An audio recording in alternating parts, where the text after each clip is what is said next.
Hello, everyone. Welcome once again to another edition of the Friday Night Panel featuring not Derek Page. Instead, we have tonight Christian and Mike and myself, and we'll handle things without Derek. Sadly, he's still caring after his father, who's in the hospital. But we have a lot of things to talk about, including Sonny Edwards and other people who will be fighting not this weekend, but in the upcoming future. But this weekend, we've got a lot of fights to talk about, don't we? And some other interesting news as well. I believe Christian's also got a little bit of a history piece for us. I don't know, but I'm just winging it as we always do on the Friday Night Panel. So let's rock with you, Christian. Let's see what you have to say. Well, yeah, as usual, I do have a little bit a piece of history put aside for this evening. Well, yeah, now that you've announced it, you're lucky I've got it. But yeah, we're going to talk a little bit tonight about Jack Dempsey, a fight between Jack Dempsey and Jess Willard that was described as one of the most brutal fights in history. So this took place on the 4th of July, 1919 in Toledo, Ohio. Jess Willard was the reigning world champion and the owner of a brutal reputation, and not unjustly, I might add. The former cowboy didn't start his boxing career until he was already 27 years old, which would be, over the hill by today's standards. He stood 6'6" and 235 pounds and gained notoriety when he fought a fighter by the name of Jack the Bull Young in 1913.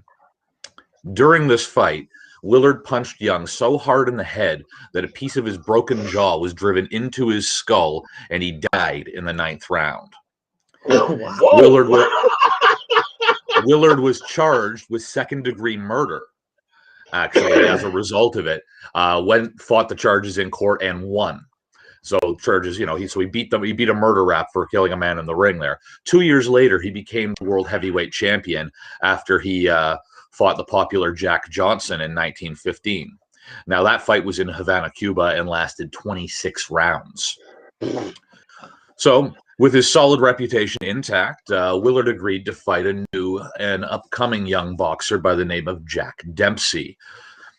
Born of mixed heritage and one of 13 siblings, the young fighter was the family protector and became a brawler for money at local pubs and bars.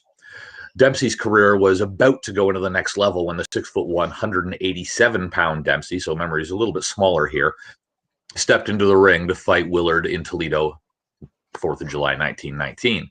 The much smaller boxer had been bothered by Willard's remarks before the fight. Willard had claimed that, quote, "This will be the easiest fight of my career," and referred to how he was happy to bring the title belt back to, quote, "the white race." Dempsey's ancestry included Irish, Cherokee, and a Jewish paternal great-great-grandmother. And the fighter found that Willard's pre-fight remarks, they were just fodder and fuel for the fire. It was mostly just trash talk, really.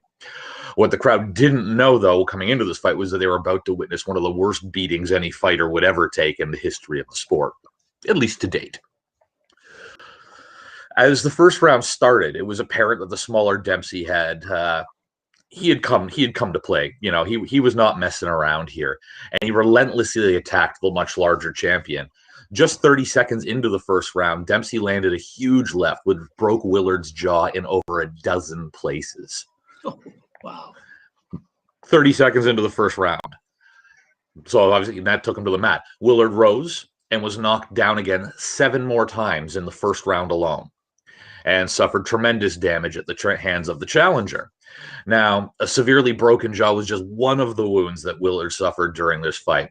When the fight was over and he was looked at by physicians, it was determined that he had a broken cheekbone, caved in by Dempsey, as well as broken ribs, permanent hearing loss. One of the witnesses described seeing a half dozen of Willard's teeth spew from his mouth in a rainbow of bloody mist during the first round. So a full-blown of teeth during that first round. Unbelievably, though, the fight lasted past the first round. The fight actually wasn't stopped until the beginning of the 4th round, when Willard failed to leave his corner, and Dempsey was crowned the new champion. And that's something that he went on to hold and defend for the next 6 years. Now, the older beaten Willard ended up just slipping into retirement and only ever boxed again in exhibitions. Well, Dempsey obviously just went on to superstardom after that. But that is the story of 1919 4th of July, one of the most brutal fights that has ever taken place. Oh, the good old days. Wow. Well, some death in the ring. Gotta love that, eh? Well, I mean, besides that, I mean, that's an accident. That's a hell of a punch. Judge's hands, eh, Graham? Well, that's true. I mean, you got to think of it. That's an accident. You kill a man in the ring like that. That wouldn't have been intentional. That's a freak accident. A bone fragment that did that. But I'm more impressed with the fact that they didn't stop this fight in the first round. He put him on the mat 7 times, took out again a half dozen teeth, and put him on the mat 7 times in the first 3 minutes of this fight. How he was able to stand and keep going for another 2 rounds to get through the 3rd before he finally just said, "No, we're done here in the 4th." He was probably actually looking for his teeth. He was probably didn't know where the hell he was. Where are they? Where are they? Where are they? Oof. Oh, he probably didn't know where he was by then. He's probably drunk.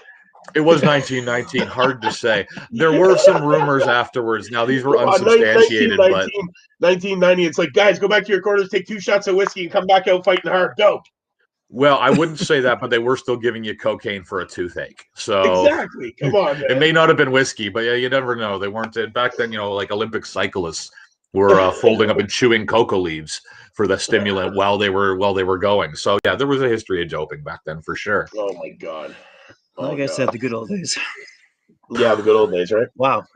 So it's funny when you talk about brutal fights. I can't remember which one of you guys was telling me. Rocky Marciano, I believe, had his nose split in 2 and kept on fighting. I can't remember if he won that fight or not, and I can't remember who it was against.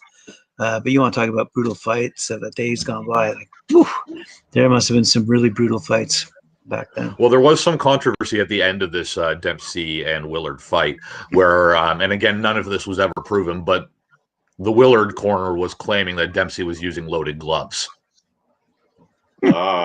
Okay. But these claims were never proven, and it may just have been, hey, this might just be ego driven. Hey, I'm the champ, and then he just had his face rearranged. So they go, oh no, that couldn't have just happened. No, especially since 230 pounds versus 187, or 226 versus 187, I think it was.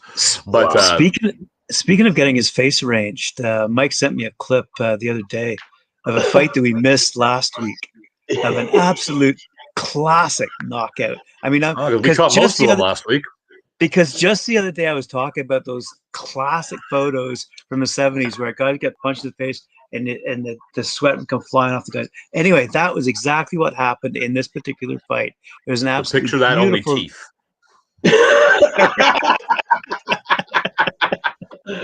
And then do it for 3 more rounds. And then do it for 3 more rounds. Before the mouth guard was invented, eh? Oh man. Anyway, so yeah, we've seen some classics ourselves recently, but I don't think I've seen noses split or jaws. Well, I might have seen a jaw broken in recent weeks. Well, you don't always realize what you're watching when you see it too. I mean, it's okay if somebody splits an eyebrow, you notice because eyebrows bleed a lot. But we talked a couple of weeks ago about that the Jerry Forrest fight, and Zhang. He was suffering kidney failure by the end of that fight. He spent a couple of days in hospital after that fight. And at the time, he just looked like he was running out of steam in the ring.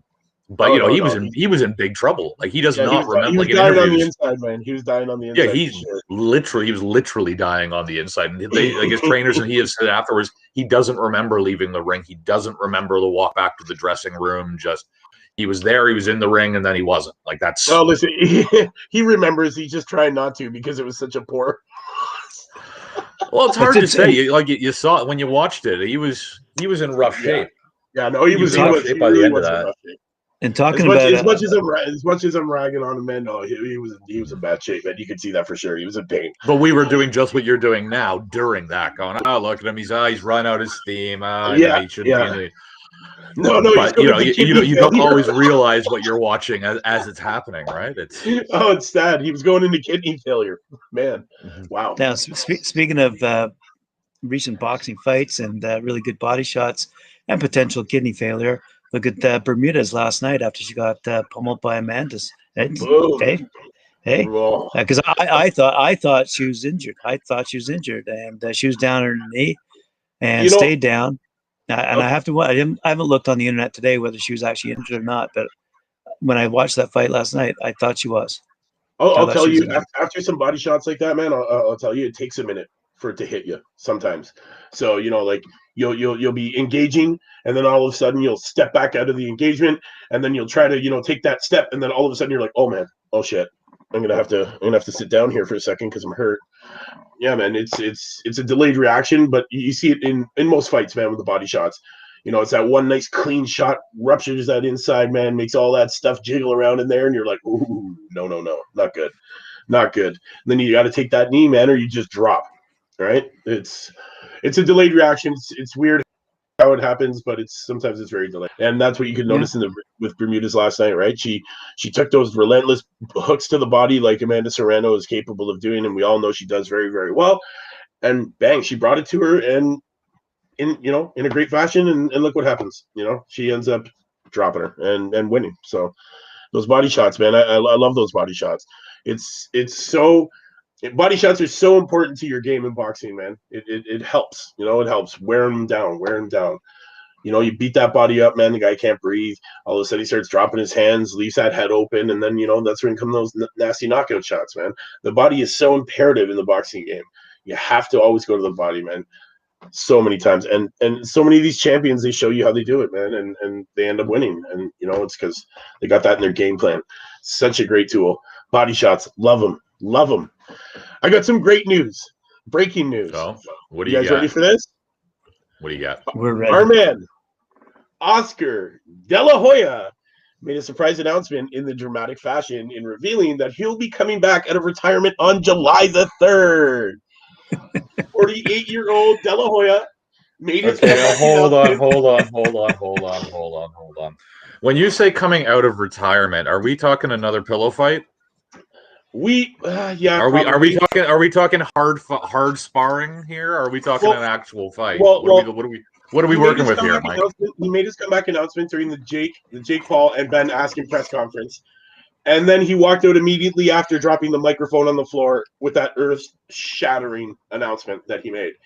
Who cares? We don't have details yet. He wants to fight Floyd Mayweather or an elite fighter, but Mayweather obviously is probably out of the question because he's fighting Jake Paul or sorry, what's his name? Logan Paul. Logan Paul. So we probably won't see that. But July 3rd, he said he's fighting somebody. He told Snoop Dogg, who is part of Triller, who is also part of that Legends Only League. So it's probably going to be in the pillow fight fashion of the Legends Only League. But who's he going to end up fighting? If he's not fighting Mayweather, who's going to get him to fight? And how much money is this going to cost to get him in the ring again? And who's going to want to fight him? Right? Like he's been gone for so long. I don't think he's run out of money. So obviously it's not like he needs to go, come on, somebody fight me. So obviously there's been some talks that are already underway behind the scenes as to who it's going to be, where it's going to be, when it's going to be. If he's already announcing that he's coming out of retirement, there's a plan in place. Even if they're not telling us what it is yet, something is in place. Yes, there definitely has to be. Yeah, for unless he's out of money. Bucks. Unless he's out of money and goes, oh shit, I need this one. I'm stepping back in the ring, guys. Who's taking all comers? Who's coming? Well, I have to sign 50 more fighters to my Golden Boy company, so may as well get $50 million for this fight. And right. And you know what? And if you listen to the word on the street, as we do through social media, nobody gives a shit about these pillow fights. No, man. No. Boxing fans don't like people who actually spend a lot of time watching boxing, watching the fights. They go, that's fine. We still end up watching them. We don't get excited by them. We watch them. It's people who the only boxers they know the names of are Floyd Mayweather, Mike Tyson, and Roy Jones Jr. Things like that. They only know who's at the pinnacle of their game at some point. When they were, they hear a name that they recognize, and then they go, oh, okay, I'll watch that. I know who that is. Like when did De La Hoya retire? 10 years ago? Something like that. It's got to be close to it. Yeah, it's got to be at least 10 years, right? Like, which is weird because the guys like Tyson Fury and Anthony Joshua and Deontay Wilder, they're doing a great job of creating legitimate excitement in the heavyweight division right now. So why the heck would these guys want to come out of retirement and steal their thunder? It just reminds me of the old music industry days when these guys would not give up the fucking, oh, I'm 50, I'm 60 years old, and I can still write a good enough song to get on top of the charts, despite all these young guys also. Anyway, it's like, no, man, you've had your career, you've had your shot. Honestly, that stuff is not taking any thunder away from anything Anthony Joshua and Tyson Fury are going to do this De La year. Hoya's last fought in 2008. Yeah, so 12. Yeah, the guy's been retired. 2008 it was Manny Pacquiao against he lost to Pacquiao in 2008. Oh well, maybe we'll see that fight. Yeah, that's what I was thinking. Yeah, that'd be. Let's see a rematch. There you go. That'd be. Yeah, perfect. well, he wants Floyd Mayweather, but he ain't gonna get him because Mayweather's booked up, and I guess. Well, what's Pacquiao signed up for? Isn't he signed up to fight somebody this year too? It's what's the name? Is it Danny Garcia? I believe so. No, Ryan Garcia. Ryan Garcia. Yeah, Ryan Garcia, the young kid. Yeah, but yeah, honestly, who gives a shit? I told you, man. It's the people. What it does, though, what it does, and you know why I still support these things, and it's because it brings people, it brings an audience. It helps develop an audience. If you go, oh, I've heard that name before. It's Mayweather, it's Pacquiao, it's Tyson, it's whoever, right?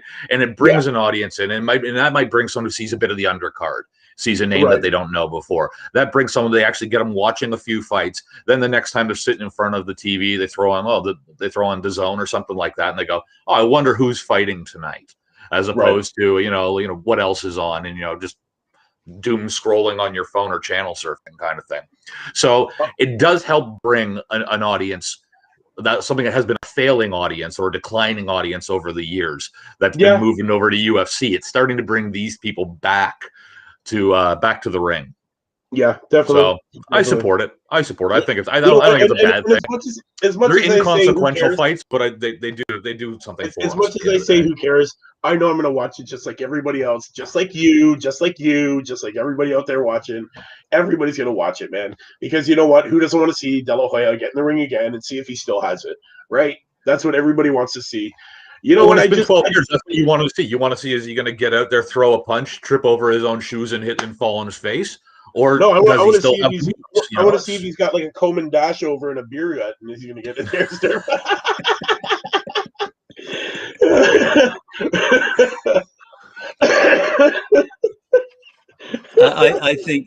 I think absolutely everyone recognizes what I recognize, and that is it's like going to an all-star game or some kind of veterans leagues games where these old retired guys. If you heard Gretzky was playing down the street, you go check it out. It's like going to a Globetrotters game. Sort of. The Generals are due. I swear the Generals are due for a win. They're never going to win. Never. Their season. Hey, Mike, who we have coming up this weekend? Who's fighting? This weekend, honestly, I can't wait for this one. This is going to be a good. We've got Povetkin and White, number 2. Dylan White, eagerly anticipated rematch with Alexander Povetkin. Yeah, man, the British heavyweight contender was set to face him on March 6th, but travel restrictions due to COVID-19 pandemic had pushed the fight back. So now we're actually going to get to see this fight go on. Matchroom Sports Managing Director Eddie Hearn said, in the current environment, we're always having to think on our feet, and we did everything to try and make this fight happen on March 6th, but it wasn't able to happen. So I'm glad it's happening tomorrow. I can't wait to see this fight. This is going to be a big heavyweight bout.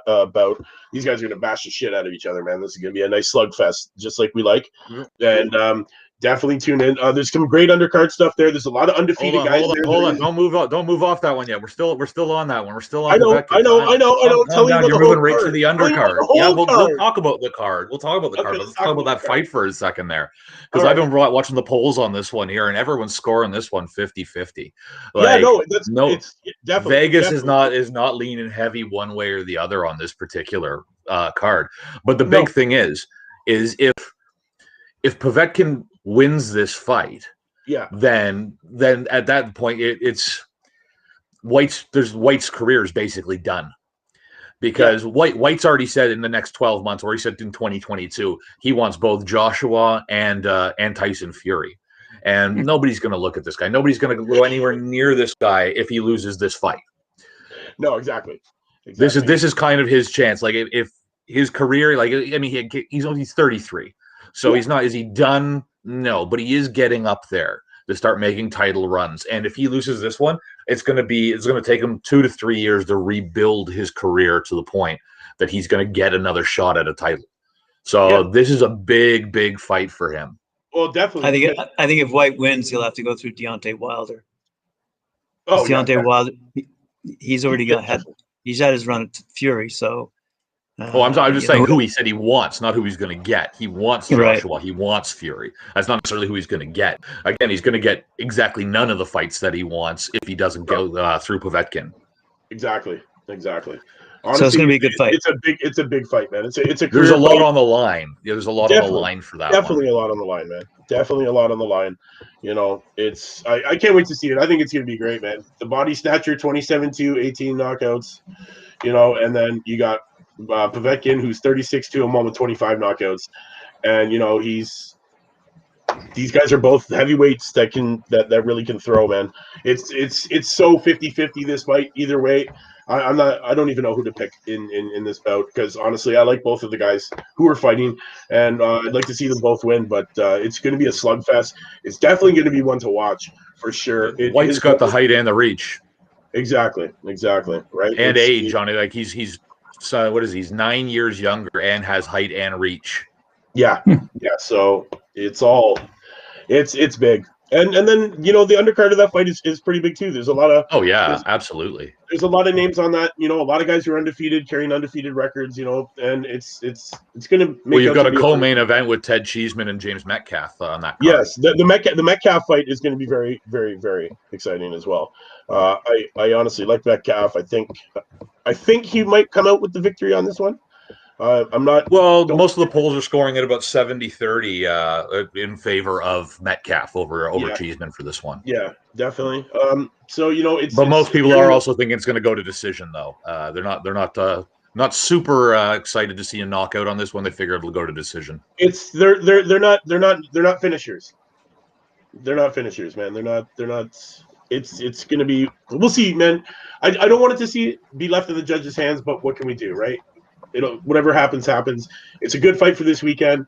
You know, it's the only one on really, because the rest are coming up in April. April's getting pretty big for fights coming up too. So I'm looking forward to the next couple of weeks of fighting, actually. But you've also got tomorrow the Willie Hutchinson Lennox Clark fight as well. That's going to be a good fight for the British and Commonwealth super middleweight titles, which I think are currently vacant, if memory serves. Yes, they are. They are currently vacant. So. Who is coming out with a win there? We don't know. We'll have to see. I can't wait to watch them all and tell you all about it on Sunday.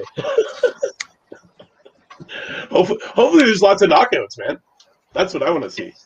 Just pure knockouts. Are there any matches going on around the world other than that particular card? There are always matches going around the world. Everywhere. Well, that's say the Hutchinson and Clark fight. That one's happening in London. That's going to be behind closed doors at the Copper Box Arena, which is where the European qualifier for the Olympics was originally supposed to be held.